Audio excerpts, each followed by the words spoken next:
அன்பிற்கினிய அனைவருக்கும் வணக்கம். உங்கள் ஆஸ்ட்ரோ பாலா வேலூர். இன்றைய ஜோதிட பதிவில் நாம் காண இருப்பது பஞ்சாங்கம் வாசித்தலின் அவசியம் என்ன, அதை பற்றி பார்ப்போம். இப்போது முதல்ல பஞ்சாங்கம்னா என்னன்னு முதல்ல அதை பார்த்தா தான் அப்புறம் அந்த பஞ்சாங்கம் வாசித்தலினுடைய அவசியம் என்ன அப்படின்னு நம்ம பார்க்கறதுக்கு முடியும். ஸோ அந்த கணக்கில் பஞ்சாங்கம்னா என்ன, பஞ்சம்னா என்ன, 5 அப்படின்னு அர்த்தம். 1 2 3 4 5ன்னு சொல்கிறோம் இல்லையா சான்ஸ்கிரிட்டில், அது மாதிரி அந்த 5ன்னு அர்த்தம். அங்கம் என்றால் அங்கங்கள். இப்போது உடல் உறுப்புகள்னு சொல்கிறோம் இல்லையா, உறுப்புகள்னு அர்த்தம். உடல் உறுப்பு இல்லை, உடல் கிடையாது, உறுப்புகள். உறுப்புகள்னால் டிவிஷன்ஸ்னு அர்த்தம், செக்ஷன்ஸ்ன்னு அர்த்தம். ஸோ அப்போது 5 விதமான செக்ஷன்ஸு, 5 விதமான டிவிஷன்ஸு, அதை பற்றி பேசுறது தான் இது. அப்போ முதல்ல பஞ்சாங்கம்னா என்னென்னா, பஞ்சாங்கம் என்பது நத்திங் பட்டு கேலண்டர், அவ்வளோதான். இப்போ இன்றைக்கி கேலண்டர்னா என்ன, டெய்லி காலையில் எழுந்த உடனே டெய்லி ஷீட் கேலண்டரை கிழிக்கிறோம். கிழிச்சிட்ட உடனே என்ன பார்க்குறோம், இன்றைக்கினா தேதி அப்படின்னு பார்க்குறோம். அது தேதியில் என்னென்ன வந்துடும், வருஷம் மாதம் தேதி எல்லாம் வந்துடும். அப்புறம் என்ன பார்க்குறோம், இன்றைக்கினா நாளுன்னு பார்க்குறோம், ரைட்டு. அப்புறம் இன்றைக்கினா நட்சத்திரம்னு பார்க்குறோம். ஸோ அவ்வளோதான். ஆக இந்த பஞ்சாங்கத்தில் இதெல்லாம் கம்பல்சரியாக நம்ம பார்த்துறோம். இன்னும் இதுக்கு மேலே ஒரு சிலர் என்ன பார்ப்பாங்க, ராகு காலம் யமகண்டம் பார்ப்பாங்க. இன்னும் இதுக்கு மேலே நல்ல காலம் பார்ப்பாங்க. இன்னும் இதுக்கு மேலே அப்புறம் ராசி பலன்னு அதிலே போட்டுருவான், இப்போல்லாம் அதையும் பார்ப்பாங்க. ஸோ இப்படியாக எல்லாத்தையும் பார்த்துட்டு வரோம் இல்லையா.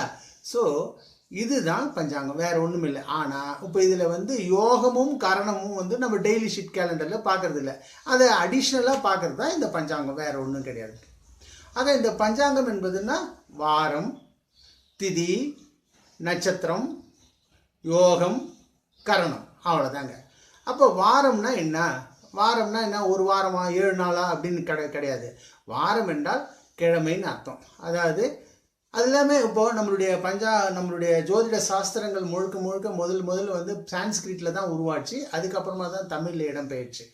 அப்படி வரும்போது சான்ஸ்கிரிட் வார்த்தைகளே நம்ம அப்படியே ரீட்டைன் பண்ணிட்டோம். அப்படி ரீட்டைன் பண்ணுறது தான் வாரம், ஏக்வார், அதாவது ஒரு வாரம், ரவிவார், சுக்கிரவார், மங்கள்வார் அப்படின்னு சொல்கிறோம் இல்லையா. அதே மாதிரி தான் வாரம் என்றால் கிழமை. அப்போது இன்றைக்கி என்ன கிழமைன்னு பார்க்குறது தான் வாரம். அப்போ ஏன் அந்த கிழமையை பார்க்குறோன்னா, இப்போ ஒரு கிழமையை பார்க்கும்போது அந்த கிழமையினுடைய கிழமை நாதன், அதாவது இப்போ செவ்வாய்க்கிழமைன்னு வச்சுக்கோ. அப்போ செவ்வாய்க்கிழமைனா செவ்வாய் கிழமையின் அதிபதியாக செவ்வாய் பகவான் இருக்கிறார், அதாவது அங்காரகன் இருக்கிறார். ஸோ அப்போ இந்த அங்காரகனுடைய வேலை அன்னைக்கு முழுக்க நடக்கும். ஸோ அவர் தான் ரூலர் ஆஃப் த டே அப்படின்னு சொல்கிறாங்களே அது. ஆக அந்த செவ்வாயினுடைய ஆதிக்கம் இருக்கும். அப்போ செவ்வாயினுடைய ஆதிக்கம்னா ரஃப்பாக இருக்கும், பாசமாக இருக்கும். ஸோ அந்த செவ்வாயினுடைய காரகத்துவம்லாம் நம்ம சேர்த்துக்கலாம். அதுக்காக தான் அந்த வாரத்தை பார்க்குறோம், வேறு ஒன்றும் இல்லை, வாரம். அதுக்கப்புறம் திதி. இப்போ திதினா என்ன, எல்லாருக்கும் தெரியும். திதினா தாத்தாக்கு தர்ப்பணம் கொடுத்தது, பெரியவங்களுக்கு திதி கொடுக்குறது, இதை தான் ஞாபகம் வச்சுருப்பாங்களே தவிர, பட் ஆக்சுவல் திதி என்றால் தினம் அப்படின்னு அர்த்தம். திதி என்றால் தினம். தினம்னா என்ன, a day, ஒரு நாள் அப்படின்னு அர்த்தம். அந்த ஒரு நாளை தான் திதின்னு சொல்கிறாங்க. இன்றைக்கி என்ன திதின்னு, அதுதான் திதி தான் தேதின்னு மாறி போச்சு பின்னாடி பிற்காலத்தில். ஆக திதி என்பது டே, 1 day. அந்த 1 day எப்படி ஹவு தே ஆர் கால்குலேட்டிங்னா, இப்போது அமாவாசையிலேருந்து அடுத்த அமாவாசை வரைக்கும் கணக்கு போட்டுனே வராங்க. அமாவாசை, அதிலேருந்து அப்படியே பௌர்ணமி வரும், அப்புறம் மறுபடியும் அமாவாசை வரும். அப்போது அமாவாசையிலேருந்து ரைஸ் ஆகினே போகுது பாருங்கள், அதுக்கு பேர் தான் வளர்பிறை. வளர்பிறை அப்படின்னு அர்த்தம். வளர்பிறை 15 நாள், அப்புறம் தேய்பிறை 15 நாள். இந்த வளர்பிறையை என்ன சொல்லுவாங்கன்னா சுக்லபட்சம் அப்படின்னு சொல்கிறான். அப்போ சுக்லபட்சம்னா என்ன, சுக்லம் என்ன, வெண்மை, வெளிச்சம். ஆக சந்திரன் வளர்ந்து கொண்டே போகிறதுனால வெளிச்சத்தை ஒவ்வொரு நாளும் ஒரு வெளிச்சம் கூடிக்கொண்டே போய் பௌர்ணமியில் போய் முடியுதுங்க. அப்புறம் பௌர்ணமி ஆனவுடனே மறுபடியும் டிக்ரீசிங் ட்ரெண்டு. அப்போ டிக்ரீசிங் ட்ரெண்டில் வரும்போது கிருஷ்ணபட்சம் அப்படின்னு சொல்கிறோம்.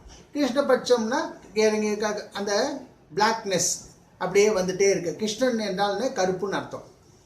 கிருஷ்ணவேணி, கிருஷ்ணா அப்படின்னு பேர் வச்சுக்கிறாங்க. அப்போ கருப்பாகிறவங்களெல்லாம் கிருஷ்ணான்னு சொல்லுவாங்க. கருப்பாகிற பொண்ணு பிறந்துச்சுன்னா கிருஷ்ணவேணின்னு சொல்லுவாங்க. இப்போ கருப்பேன்னு சொல்கிறாங்க.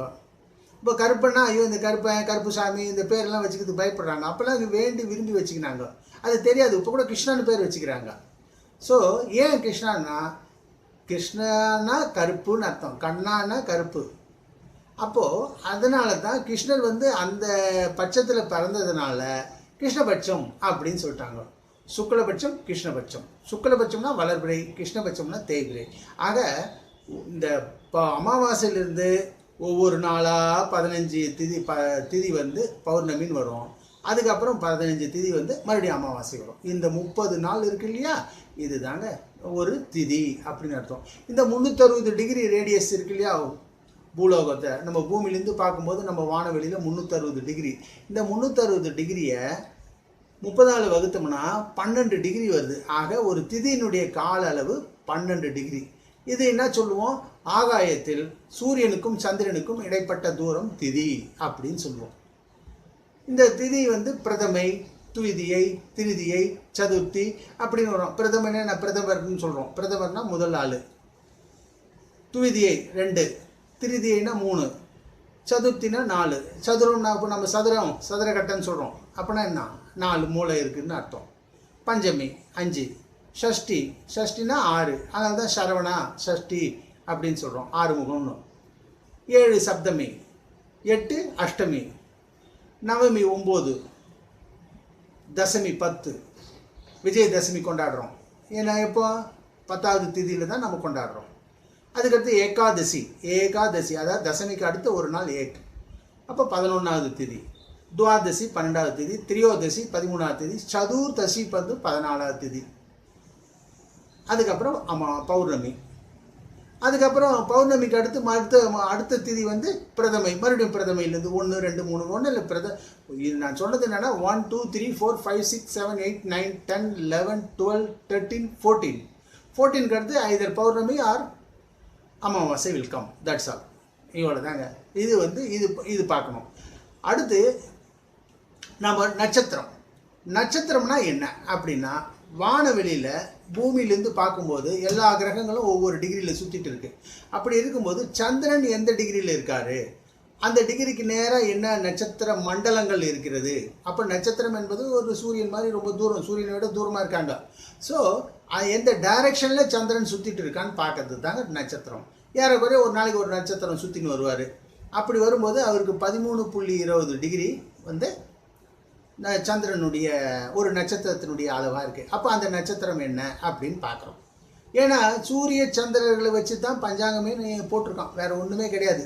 ஏன்னா பஞ்சாங்கத்தினுடைய கேலண்டர்னால் என்ன, சூரிய சந்திரனை வச்சு தான் பண்ணணும். இவங்க 2 பேர் இல்லைன்னா calendar we cannot do anything. So அந்த பாயிண்ட் தான் சூரிய சந்திரர்கள் வச்சு. அப்போ சந்திரன் எந்த நட்சத்திரத்தில் இருக்காரோ அதுக்கு தகுந்த மாதிரி மனநிலை மாறும். அதுதான் நட்சத்திர பலன்கள். நம்ம தனியாக ஒரு வீடியோ போட்டிருக்கோம், அதை பார்த்தீங்கன்னா உங்களுக்கு புரிஞ்சிடும். அந்த நட்சத்திரத்தில் மனநிலை மாறும். அந்த நட்சத்திரத்தில் பிறந்தவனுக்கு மனநிலை மாறும். அதுக்கு தகுந்த மாதிரி ups and downs will be there. அப்புறம் பார்த்தா யோகம் அப்படின்னு சொல்லுவாங்க. யோகம்னா இது வந்து நாம யோகம்னு பேர் இதுக்கு. இது வந்து 27 யோகங்கள் இருக்குது. இந்த 27 யோகங்கள் வந்து ஏறக்குறைய நட்சத்திரத்தினுடைய அளவு தான் இது. இது வந்து நான் சொல்கிறேன், ஆகாயத்தில் சூரியனும் சந்திரனும் சேர்ந்து பிரயாணிக்க தூரம்னு. சேர்ந்துலாம் எவனும் பிரயாணிக்க முடியாது, ஜேர்னி பண்ண முடியாது. சூரியன் ஒரு பக்கத்தில் போவார், சந்திரன் ஒரு பக்கம் போவார். இது ரெண்டுத்துக்கும் உள்ள directions, between the gap, between the distance, அதுதான் யோகம், நத்திங் பட்டு. அப்போ இந்த யோகத்துனா ஒவ்வொரு யோகத்தில் பிறந்தவனுக்கு ஒவ்வொரு பலன்கள் இருக்குது. அப்போ அன்னைக்கு எந்த யோகம் நடக்குதோ அந்த யோகத்தினுடைய பலன்கள் இருக்குது அப்படின்னு சொல்கிறது தாங்க இந்த யோகம், வேறு ஒன்றும் இல்லை. இது 27 வகையான யோகங்கள் இருக்குது. எப்படி நட்சத்திரம் அஸ்வினிலேருந்து ரேவதி வரைக்கும் இருக்கோ அது மாதிரி யோகங்கள் வந்து விஷ்கம்பத்திலேருந்து ஆரம்பித்து 27 இருக்குங்க. அடுத்தபடியாக கரணம் தப்பினால் மரணம்னு சொல்லுவான். அப்படின்னா என்ன அர்த்தம், அந்த கரணம் என்பது ஒரு திதியில் பாதி அளவு. திதி வந்து ஏற்கனவே நம்ம சொல்லியிருக்கோம் 12 டிகிரி ஏறக்குறைய ஒரு நாள், அதில் பாதி. ஸோ அப்போ 12 hours ரஃப்லி வி கேன் கால்குலேட். அப்போ ஒரு நாளைக்கு 2 கரணம் வரும். இப்போ ஆனால் பஞ்சாங்கத்தில் பார்த்தீங்கன்னா ஒரு கரணம் தான் போட்டிருக்கோம், 2 கரணம் இருக்காது. நீங்கள் கால்குலேட் பண்ணிக்கணும் அடுத்த கரணம் என்ன அப்படின்னு கால்குலேட் பண்ணிவிட்டு நீங்கள் முடிவு பண்ணிக்கணும். இதுதான் வேறு ஒன்றும் இல்லை. ஸோ இதை வந்து நீங்கள் பஞ்சாங்கம் வாசித்தல் என்றால் வருஷப்பிறப்பு அன்னைக்கு சித்திரை மாதம் முதல் நாள் அதாவது சித்திரை பிறக்கிறதுக்கு முன்னாள் சாயங்காலம் இந்த பஞ்சாங்கத்தை எடுத்துன்னு போய் பூஜை ரூமில் வச்சிடணும். வச்சுட்டு கை எடுத்து கும்பிட்டுட்டு காலையில் தூங்கி எழுந்து பஞ்சாங்கத்தை குளிச்சுட்டு பஞ்சாங்கத்தை போய் தொடணும். அதுக்கு முன்னாடி சூரியனை மனசுக்குள்ள தியானம் பண்ணிவிட்டு குலதெய்வத்தை தியானம் பண்ணிவிட்டு சாமிக்கு என்ன வைக்கணும், முக்கியமாக அரிசி பருப்பு தண்ணி வெல்லம் பழம் பூவு இதெல்லாம் வச்சு கையெடுத்து கும்பிட்டுட்டு பஞ்சாங்கத்தையும் கையெடுத்து கும்பிட்டுட்டு அப்புறமா பஞ்சாங்கத்தை படிக்க ஆரம்பிக்கணும். அப்போ என்ன படிக்க ஆரம்பிக்கணும், அந்த சித்திரை மாதம் முதல் நாள் என்ன கிழமை, என்ன திதி, என்ன நட்சத்திரம், என்ன யோகம், என்ன கரணம் இப்படின்னு பார்க்கணும். படித்து பார்த்துட்டு அதுக்கு தகுந்த மாதிரி இது கேலண்டர் டேட்டு பார்க்குற மாதிரி பார்த்துட்டோம்னு வச்சுங்க. அதுக்கப்புறம் இந்த வருஷத்தினுடைய கந்தாய பலன்கள் ஒவ்வொரு நட்சத்திரத்துக்கும் என்ன பலன் போட்டிருக்கோம், அது மாதிரி ஆதாய விரய பலன்கள். அப்புறம் இந்த வருஷம் நம்ம பொங்கல் எதில் வருது அது ஒரு பார்ப்போம். ஸோ இதெல்லாம் படிக்கணுங்க. படித்து பார்த்துட்டு முக்கியமாக இந்த பஞ்சாங்கம்னா 5 அங்கங்களை படிக்கணும். இந்த பஞ்சாங்கத்தை படிக்கிறதுனால என்னடானா இந்த பஞ்சாங்கம் இஸ் நத்திங் பட்டு பஞ்சபூதங்களுடைய தத்துவத்தை தான் பஞ்சாங்கம் சொல்லுது. இப்போ நீர் தத்துவமாக வாரத்தையும், நிலம் தத்துவமாக திதியையும், அக்னி தத்துவமாக நட்சத்திரத்தையும், காற்று தத்துவமாக யோகத்தையும், ஆகாச தத்துவமாக கரணத்தையும் கூறுகிறார்கள். இதை நம்ம படிக்கிறதுனால நமக்கு என்னடா யூஸு அப்படின்னா ஒன்றும் இல்லைங்க. ஒரு பிளான் பண்ணுறதுக்கு முன்னாடி ஒரு நாள் எப்படி நாளுக்கு இன்னைக்கு காலையில் இங்கே போகணும், இங்கே ஆஃபீஸ் போகணும், அங்கே போகணும், இங்கே வரணும், ஈவினிங் மீட்டிங் அட்டன் பண்ணணும், ஈவினிங் நைட்டு சினிமாவுக்கு போகணும் கொள்ளணும்னு இப்படி பல ப்ரோக்ராம்ஸ் இஸ் தேர் இல்லையா. அப்போ அதுக்கு அந்த ஒரு நாள் என்ன கேலண்டர்னு நம்ம பார்க்குறோம் இல்லையா. அப்படி வைக்கும்போது இந்த சித்திரை மாதம் தமிழ் வருஷம் ஆரம்பிக்குதே, சித்திரை மாதத்துலேருந்து பங்குனி மாதம் வரைக்கும் 12 மாதங்களுக்கு என்ன பிளான் பண்ணுறதுன்னு சொல்கிறது தாங்க இது. அதாவது ப்ரோக்ராம் மேக்கிங், அவ்வளோதான். இது கேலண்டர் வச்சு நம்ம ப்ரோக்ராம் பண்ணிக்கிறோம். இந்த டைமில் இவரை பார்க்குறோம், அந்த டைமில் அவரை பார்க்குறோன்னு எப்படி சொல்கிறோம், அதே மாதிரி இந்த ப்ரோக்ராம் பண்ணிக்கிறது தான் இந்த நிலை. இதை படிச்சிட்டோம்னு வச்சுங்க. அப்போ என்ன பலன் வருதுன்னா வாரத்தை தியானிப்பது, அதாவது வாரத்தை பற்றி பேசுவதால் ஆயுள் விருத்தி அடைகிறதாக சாஸ்திரங்கள் சொல்கிறது. திதியை பற்றி சொல்வதால் அஷ்ட ஐஸ்வர்யங்கள் அதாவது செல்வ நிலைகள் பெருகுவதாக சொல்கிறது. அடுத்தபடியாக நட்சத்திரத்தை உச்சரிப்பதால் நம்மளுடைய சஞ்சித பாவங்கள், சஞ்சித வினைன்னு சொல்கிறாங்க இல்லையா, முன்பிறவி பாவங்கள், இப்பிறவியில் செய்த பாவங்கள், தெரிந்தோ தெரியாமலோ செய்த பாவங்கள், மனதால் நினைத்தால் கூட பாவங்கள், இந்த மாதிரியான பாவங்கள் நட்சத்திரத்தை தியானிப்பதால் நினைப்பதால் நிவர்த்தி அடைகிறதாக சொல்கிறார்கள். அடுத்து யோகத்தை உச்சரிப்பதால் வியாதிகள் குறைகிறதாக சொல்கிறார்கள். கரணத்தை அனுஷ்டிப்பதால் வெற்றியை நிலைநாட்டுவதாக சொல்கிறார்கள். ஆக நீங்கள் இதை படிச்சுட்டோன்னே இதெல்லாம் வந்துடும் நினைக்காதீங்க.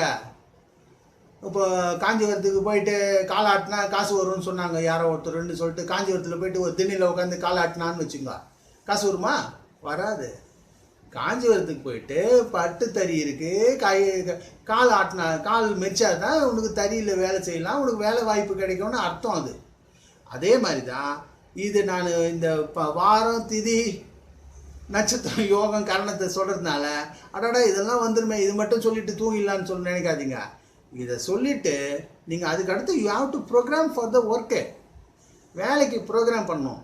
காலத்தை பயிர் செய்யணும்னு சொல்கிறாங்க இல்லையா, அந்த காலத்தை அறிந்து நம்ம பயிர் செய்தோம்னா கண்டிப்பாக நமக்கு வெற்றி அடையும். ஒரு வெற்றியான காரியத்தை வேணும்னா கரணத்தை பிடிக்கணும். இந்த ஒரு காரியத்தில் நம்ம ஜெயம் ஆகணும் அப்படின்னா கரணம் பார்த்து அடிச்சேன்னு வச்சுக்கோங்க, கண்டிப்பாக success in your hand, nothing. வேறு பயப்பட வேண்டிய அவசியமே கிடையாது. ஸோ அப்போது ஐஸ்வர்யங்கள் வரணும் அப்படின்னா திதியை பிடிக்கணும். எந்த திதியில் நம்ம என்ன பண்ணணும் அப்படின்னு. இப்போ பெரியவர்களுடைய ஆசீர்வாதம் வேணும்னா திதி, இப்போ இறந்த திதியை வச்சு நம்ம ஆசீர்வாதத்தை வாங்குகிறோம், பித்ரு பூஜா பண்ணுறோம். இதெல்லாம் ஐஸ்வர்யத்துக்காகத்தான், செல்வத்திற்காகத்தான். இந்த வாரத்தை நினைப்பதுனால வாரத்துக்கு தகுந்த மாதிரி நடக்கிறோம். அப்போ ஆயுள் விருத்தி அடைக்கும். இப்போ செவ்வாய்க்கிழமை போய் சண்டைக்கு போகக்கூடாது. செவ்வாய்க்கிழமை சண்டைக்கு போனால் என்ன ஆகும்? ரத்த கலரி ரணகலரி ஆகிடும். சனிக்கிழமையில் போயிட்டு சமரசம் பேசக்கூடாது. சமரசம் பேசினா என்ன ஆகும்? வாக்குவாதம் அதிகமாகிடும். ஸோ காலத்துக்கு தகுந்த மாதிரி தான். இப்போ சம்சாரத்தை கூட்டின்னு ஞாயிற்றுக்கிழமை சினிமாவுக்கு போனால் எப்படி ஆகும்? எரிச்சல் தான் வரும். அப்போ வெள்ளிக்கிழமை போகணுன்னுவோம். அப்போ வெள்ளிக்கிழமை லீவு இல்லை சார், ஆஃபீஸ் லீவு டைட்டாக இருக்குது ஷெடியூல்னா வேறு வழியில். இப்போ நவி டேஸ் வந்து சாட்டர்டே சண்டே வந்து we are accustomed to make our convenient. So வேறு நோ அதர் வே. ஸோ வேறு வழி இல்லை இருக்குது. இதை புரிஞ்சிங்கன்னா சரி மனசில், ரைட் ஓகே இன்றைக்கி சனிக்கிழமை சம்சாரத்தை கூட்டிட்டு சினிமாவுக்கு போகிறோம், எங்கன்னா வாக்குவாதம் வந்துச்சுன்னா நம்ம கொஞ்சம் அடங்கி போயிடணும் அப்படின்னு அதை புரிஞ்சுக்கினீங்கன்னா சனிக்கிழமை பெஸ்ட் டே தான், நோ டவுட் அட் ஆல். ஆக இதுதான் சிவா, வேறு ஒன்றுமே கிடையாது. பஞ்சாங்கம் என்றால் கேலண்டர். அந்த கேலண்டரை பார்த்து அனுஷ்டிப்பது தான் நம்மளுடைய ப்ரோக்ராமிங் பண்ணுறது. இதை வந்து பண்ணிட்டோன்னு வச்சுங்க, இந்த வரப்போகிற தமிழ் ஆண்டு முழுக்க உங்களுக்கு சாதகமான பலன்களை கண்டிப்பாக நாம் பெற முடியும். கடவுளுடைய அனுகிரகத்தோடு பெற முடியும். அன்பர்களே, நமது ஆஸ்ட்ரோபாலா வேலூர் யூடியூப் சேனலை இதுவரை சப்ஸ்கிரைப் செய்யாத அன்பர்கள் உடனடியாக சப்ஸ்கிரைப் செய்து கொண்டு அருகில் தோன்றும் ஒரு பெல் பட்டனையும் கிளிக் செய்து கொண்டால் இது போன்ற அரிய ஜோதிட நிகழ்வுகள் உங்களை உடனுக்குடன் வந்து அடையும். நன்றி, வணக்கம்.